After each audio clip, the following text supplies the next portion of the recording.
They say there are men you avoid. And then there are men you don't even look at. She didn't know the difference. Until the night she stained his white shirt red. The kind of night that Seoul does best, loud, lit up, was sitting right on top of Club Onyx like it owned the place. And inside Club Onyx, ladies and gentlemen, only one man owned anything. He sat at the highest table in the VIP section, the one with the best view of everything and the worst view of nothing.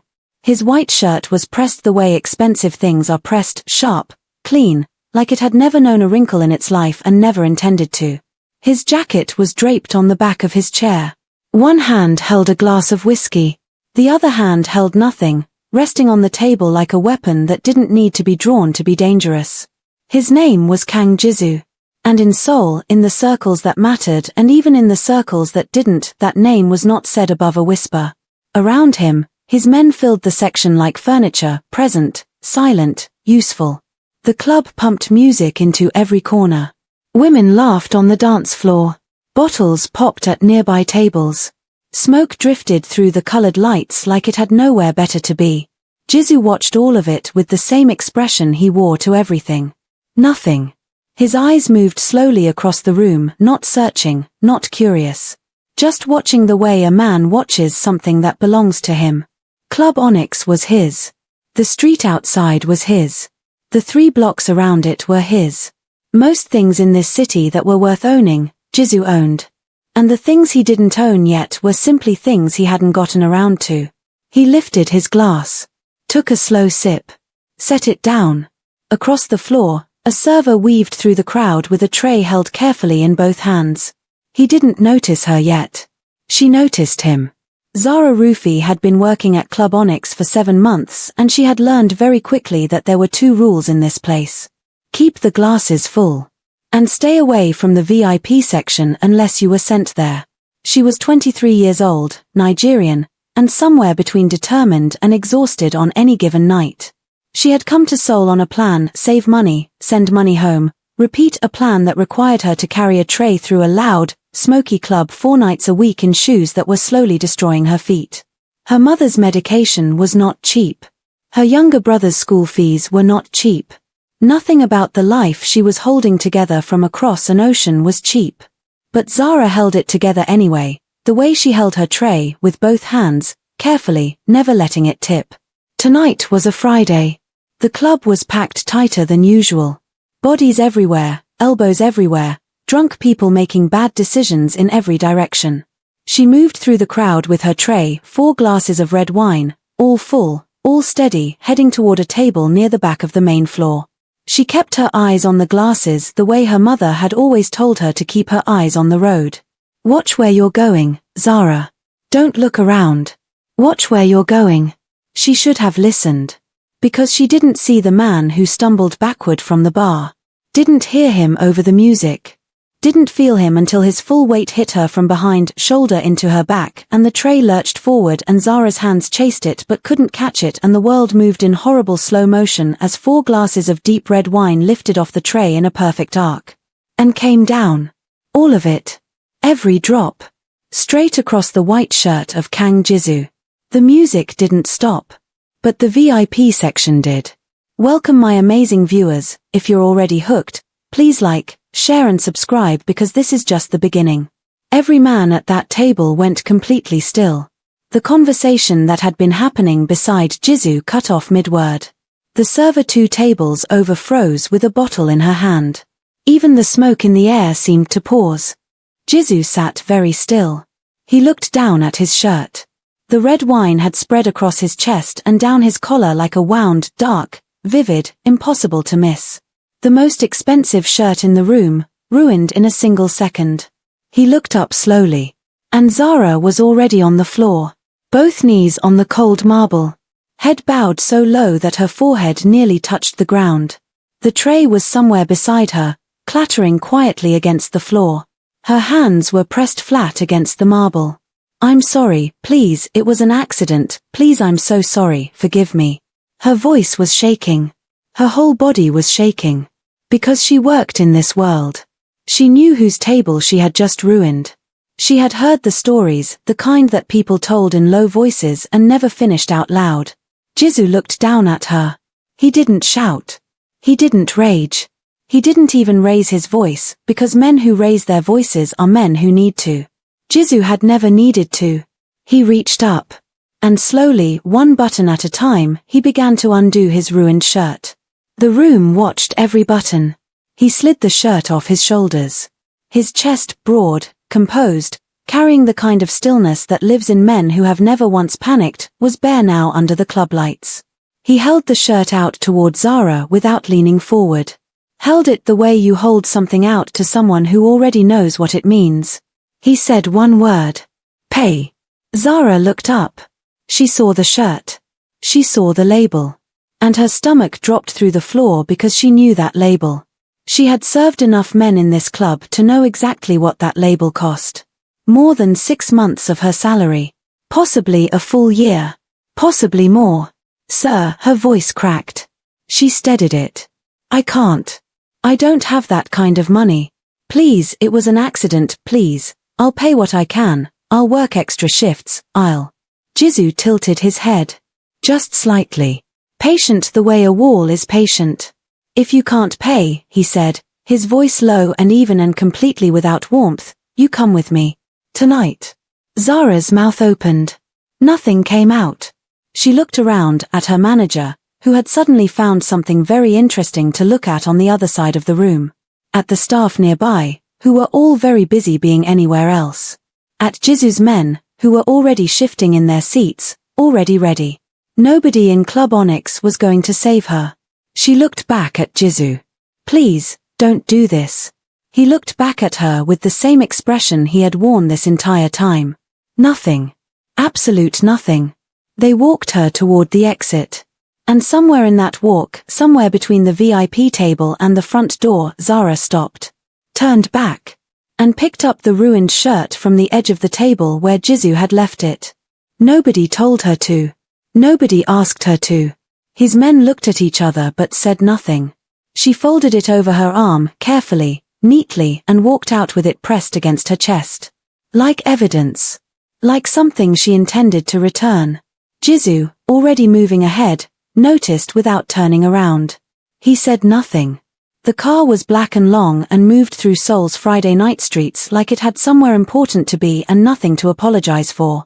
Zara sat pressed against the far door, the ruined shirt folded in her lap, her fingers gripping it without realizing. Outside, the city lights blurred past, neon and street lamps and the glow of 1,000 lives happening all at once, and none of them were hers tonight. She prayed quietly, lips barely moving. The words she had learned from her mother, the ones that still felt like home even in the wrong country. Jisoo sat on the other side of the car. He scrolled through his phone. He did not look at her once. Not once. She was already a settled matter to him. The mansion appeared at the end of a private road behind tall black gates that opened without being touched. Inside, marble floors that reflected the light like still water. Chandeliers that probably cost more than Zara's entire building in Lagos. Guards at every turn, standing in the shadows like they had grown there. She had never been inside a place like this. Under different circumstances she might have felt something about it. But fear had filled up all the available space. She walked in still holding the shirt.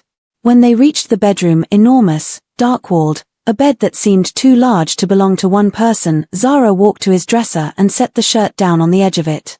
Folded. Careful. Like she was returning something that had never been hers to touch. Jisoo first stood in the center of the room and watched her do it, then closed in. He walked closer and closer, slowly until the full architecture of his chest became too visible to her. Please don't do this, she begged. He looked into her eyes for few seconds like a predator setting his eyes on his prey. No one tells me what and what not to do, he replied, coldly. Zara set her eyes on the ceiling, expression changed.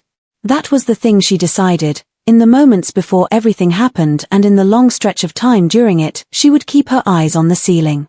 She would go somewhere else. She would find the place inside herself that was still hers, and she would go there and stay there and let the ceiling hold her gaze until it was over. Till Jisoo finished what he wanted, she didn't resist. There was no world in which resistance was a door that opened. And Jisoo felt it. The exact moment she left. Not the room, her body was right there. But something in her had stepped back behind a wall that he had no key for, no leverage on, no way to reach. She was present and completely sealed at the same time. He had never encountered that before. Not in any woman. Not in any man. Not in anyone who had ever found themselves in this room. He couldn't name what it did to him. He wasn't sure he wanted to. Afterward, the room was silent. The soft hum of the city outside the window. A silence so complete it almost had texture. Zara lay still. The silk was pulled up to her chest, her arms flat at her sides, her eyes fixed on the ceiling the same way they had been fixed on it before. She wasn't crying. She wasn't shaking anymore. She was simply there, quiet and contained, and somewhere he couldn't follow. Jisoo sat at the edge of the bed. Shirt still gone. His forearms resting on his knees. He stared at the floor for a long time. Then he turned his head and looked at her. She didn't look back. The silence stretched. Jisoo was not a man who sat in silences he didn't choose. He controlled rooms. He controlled conversations. He controlled the temperature of every space he entered. But this silence, her silence, was not his. He broke it before he decided to. Why are you so quiet? Nothing happened for a moment. She kept her eyes on the ceiling. He watched her jaw move slightly, like she was deciding something. Then she let out a breath through her nose.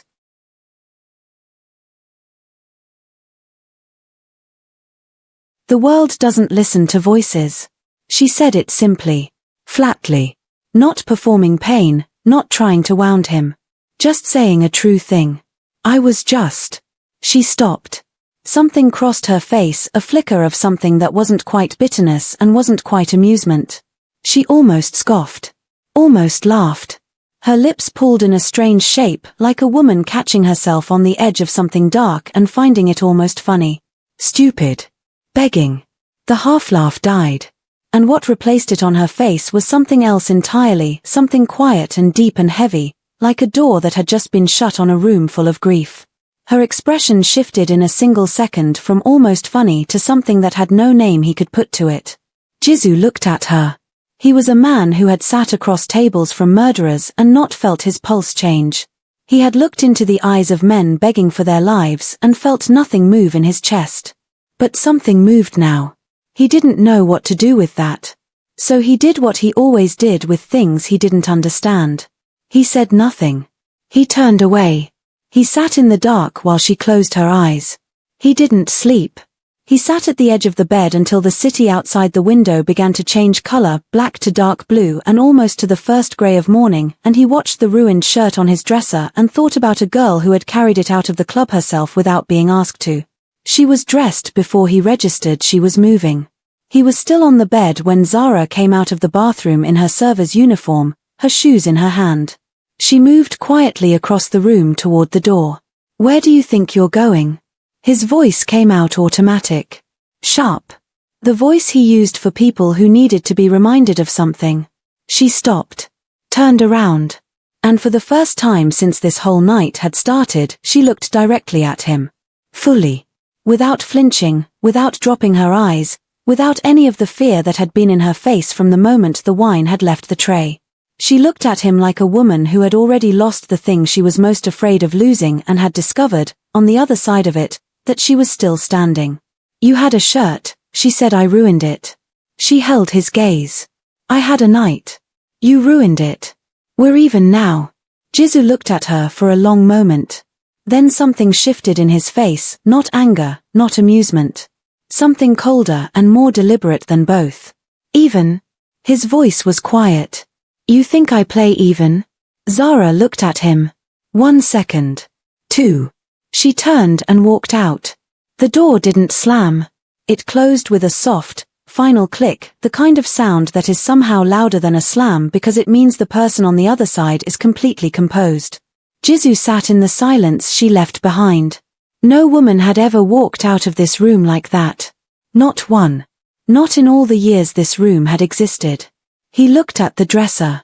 The ruined white shirt sat where she had placed it. Folded neatly. The deep red wine stain facing up, dark as a bruise. He should throw it away. Any reasonable man would throw it away. He didn't throw it away. He had no business at Club Onyx on a Saturday. Saturday was for meetings.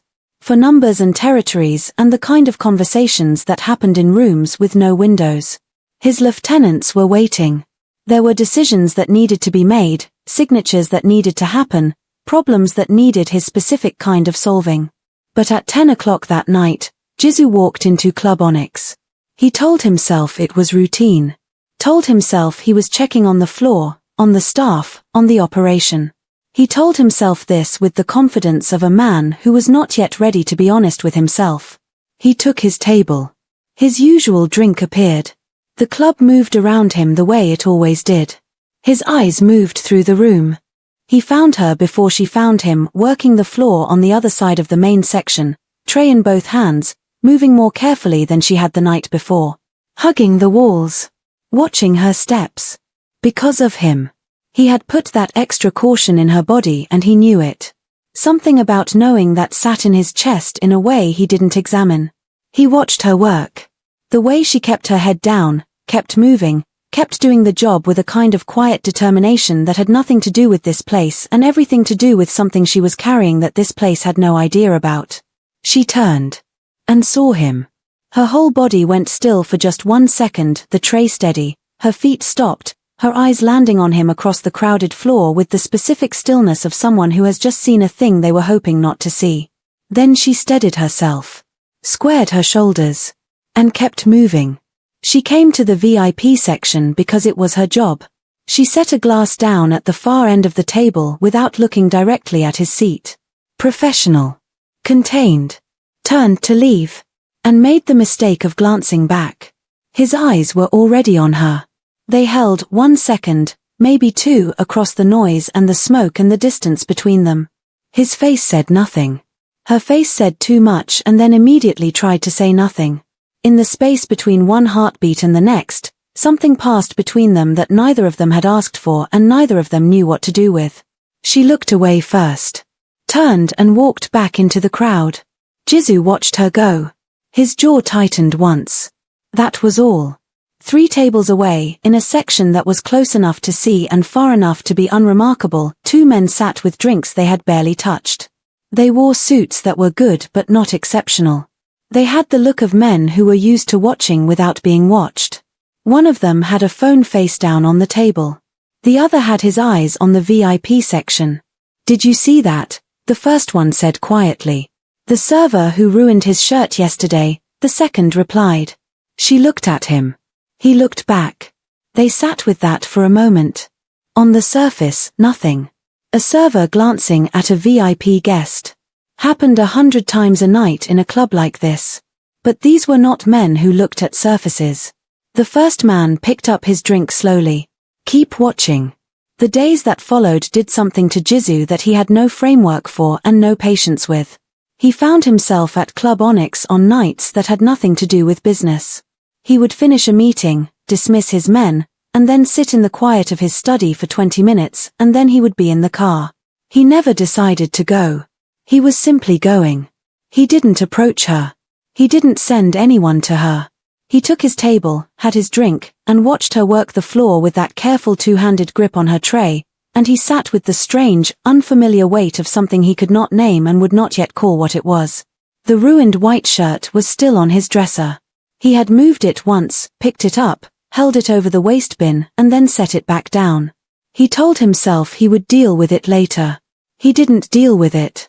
On a Tuesday evening, 6 days after the night of the ruined shirt, Zara came out of the staff exit at Club Onyx after her shift and found a bag waiting beside the door. Black. Sleek. Tied with a ribbon that cost more than the bag she carried to work every day. She knew without opening it. She knew from the weight of it, from the way it was placed, deliberate, precise, with the confidence of someone who had never once considered the possibility of rejection. She opened it. A silk dress. Deep burgundy. The kind of fabric that moved like water and cost like property. Beneath it, a small envelope. She opened it. Cash, counted quickly with the practiced hands of a woman who managed a family budget from across an ocean, more than enough to cover the shirt. Several times over. No note. He didn't feel the need for a note. Zara stood there for a moment. Then she put the cash back in the envelope. Put the envelope back in the bag. Set the bag beside the door exactly where she had found it. And walked home. His man was waiting when Jisoo came out of his evening meeting. She left it, boss. Jisoo was still moving, hands in his coat pockets, heading for the main room. The dress. Everything. The cash too. He stopped walking. Turned slowly. The cash. Yes, boss. All of it. She put it back in the bag and walked away. Jisoo stood in the hallway of his own mansion for a long moment. Around him, expensive things sat in their expensive places, art on the walls, marble underfoot, the particular silence of a building full of security. He said nothing. Dismissed his man with a look. Sat in his study alone. He turned his glass in his hand undrunk, slowly warming, and thought about a girl who had left his money on a doorstep the way you leave something that was never yours. Not dramatically. Not making a point. Just leaving it. Like it truly meant nothing. He sent a second gift the following night. Bigger. A coat, the kind that made a statement simply by existing. Jewelry. More cash, more than before. This time he sent it to her apartment. Because his men now knew where she lived. Zara opened her door the next morning and found the box on her doorstep. She picked it up. Looked at it. Didn't open it. Carried it downstairs. Set it on the front desk of her building. Someone left this by mistake, she told the man at the desk. Please return it if they come back. Went back upstairs. Locked her door. Sat on the edge of her bed. Her hands were shaking. Not from fear, from anger. From the specific violation of knowing that he had found where she lived, that his reach had extended into the small careful world she had built in this city, that she had come all the way from Lagos to Seoul and still could not find a corner of her life that was just hers. Don't let him in, Zara, she said to herself quietly. Don't let him in. She meant it. She just didn't know yet how much he was already at the door. 3 days later, a knock. She opened it without thinking, expecting her neighbor, expecting the building manager, expecting anything except what was standing in her hallway. Jisoo. No tailored suit tonight, a dark coat, collar up, looking almost like a man who had not sent someone ahead to arrange his arrival. 2 of his men waited at the end of the hallway like shadows that didn't quite belong to him. Zara stared. He looked back at her with the same steady, unreadable face. You returned my gifts, he said. I don't want your gifts. Why? She looked at him for a moment. Looked at him the way you look at something that should understand itself better than it apparently does. Because gifts from you aren't free, she said. I already know what they cost. Something moved behind his eyes. Just barely. I'm not asking for anything. She looked at him a long moment. Then her eyes moved briefly to his men at the end of the hall. Back to him. You're standing in my doorway, she said quietly. That's already asking. The door closed. Not in his face, just closed. Quietly. Finally. Jisoo stood in the hallway. 1 moment. 2. His men didn't speak. They had the sense not to. He turned and walked to the elevator. The doors closed over his reflection. He came back the following evening. From across the street, in a dark car that had been parked there long enough to be part of the neighborhood, the 2 men watched. They had watched the first gift rejected. Watched the second.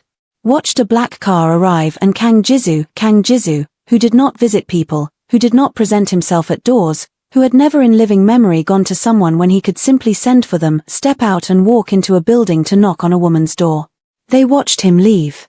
They watched him come back the next day. One of them picked up his phone. Dialed. Let it ring twice. Boss. Talk. It's more than we thought. A pause. How much more? The man watched the building across the street. Watched the light in the 3rd floor window. Jisoo just got denied entrance by a servant girl. Silence on the other end of the line. And then, slowly, the sound of a man smiling. Oh. A pause. Then let the game begin. Another pause, shorter. Tonight. Club Onyx on a Friday was always the same, loud, full, dangerous in the beautiful way that cities make danger look. The lights rotated slowly over the dance floor. Bottles moved between tables. The music sat in your chest like a second heartbeat. Jisoo arrived at 10 with 4 of his men and took his table without ceremony. He was already smoking by the time his drink appeared. One leg crossed. Eyes on the room. On the floor, Zara worked her section. Tray steady. Uniform neat. She had seen him come in, she always saw him come in now, some antenna inside her that had been permanently recalibrated to his frequency, and she had made her peace with the fact that she could not afford to let it show. She moved through her tables. Refilled glasses. Took orders. Did the job. Jisoo smoked and watched her the way he had been watching her all week, with that specific quality of attention that was not quite a stare and not quite a gaze but something heavier than both. The night moved forward the way Friday nights do. And then it didn't. The door opened differently this time. Not the way regular guests entered, the gradual push, the spill of sound, the individual bodies arriving one by one. This was a different kind of entrance. It was the kind that pressed into a room before the bodies did, that changed the air before anyone saw who was responsible for the change. They came in many. 12, maybe 15 men, dark clothes, deliberate movement, spreading through the club floor the way water spreads across a table. Fast. Efficient. Purposeful. At the front of them, their boss. He was not a small man. He carried himself with the particular confidence of someone who had decided a long time ago that the world would make room for him or he would make the world. He moved through Club Onyx like he was already measuring it for new furniture. Seoul was Jisoo's city. But this man was from a close city. A close enough city to have watched. A close enough city to have decided that close was no longer close enough. Everyone in Club Onyx understood within 30 seconds what was happening. The dancers felt it and stopped. The bartenders felt it and went still. The regular guests felt it and began looking for corners. Jisoo's men were already on their feet. The rivals' men spread across the floor and then the guns came out. Not one or two. Many. Pointed in enough directions to make the math of resistance impossible. The music stopped. The DJ didn't make the choice, someone made it for him. A hand on the board. Silence fell over Club Onyx like a hammer. In the sudden quiet, Jisoo Saturday. He smoked. His legs still crossed.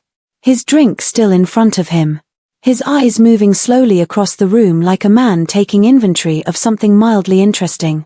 His men stood around him, hands ready, bodies tense, but they waited. They always waited for him. The rival boss walked through his own men and stopped at a distance from the VIP section that said, "I could come closer. I'm choosing not to yet." He looked at Jisoo. "You will come alone with us, Jisoo." The room was very quiet. Jisoo took a slow drag from his cigarette. Let the smoke out. Set the cigarette down against the edge of the ashtray with a patience that was almost insulting. The silence stretched. And stretched. It took him a long time to reply. Long enough to make it clear that the length of the pause was intentional, that he was giving the question exactly as much urgency as he felt it deserved. He looked up. Is that a command, a favor, or a joke? His voice was quiet. It carried anyway, through the silence, into every corner of the room. The rival boss tilted his head. A small smile appeared. I think it's... He considered it briefly, like a man entertaining an interesting question. More like a command. He nodded. A single nod, directed sideways at his men. And they brought her. 2 of them had Zara by the arms, 1 on each side, and they moved her from the middle of the floor to the front of the VIP section in 4 seconds. She was crying. Quietly, the way she did everything, not with noise, not performing it, but genuinely, the tears moving down her face like they had somewhere to go. Her tray was gone. Her shoes were barely keeping up with the pace they were moving her at. They put her on her knees in front of the VIP section. In front of Jisoo's table. A man stood beside her with a gun at his side. Not pointed yet. Just present. The way a sentence ends with a period. The rival boss spread his hands. Which would it be, Jisoo? Jisoo looked up. He looked at Zara. Her eyes were wet and wide and looking at him with something in them that was not quite a question and not quite a plea, something in between that was worse than both. She was on her knees in front of him again. Different floor. Same posture. And there was a gun beside her head this time. His jaw moved. The smallest movement. Barely visible. And then. He smiled. Not warmly. Not reassuringly. A slow, cold, deliberate smile that reached nothing above the mouth. He picked up his cigarette. Took another drag. Let the smoke go with the ease of a man in a place of complete comfort. What makes you think, he said, his voice as level as a road, that I care for this low life you have brought to my front? The room held its breath. Zara's eyes opened. Wide. The tears stopped the way tears stop when something replaces the emotion that was causing them. She looked at him, at his face, his easy posture, his cigarette, and something moved across her expression that was impossible to read. He looked back at her. Not with the nothing he wore for the rest of the world.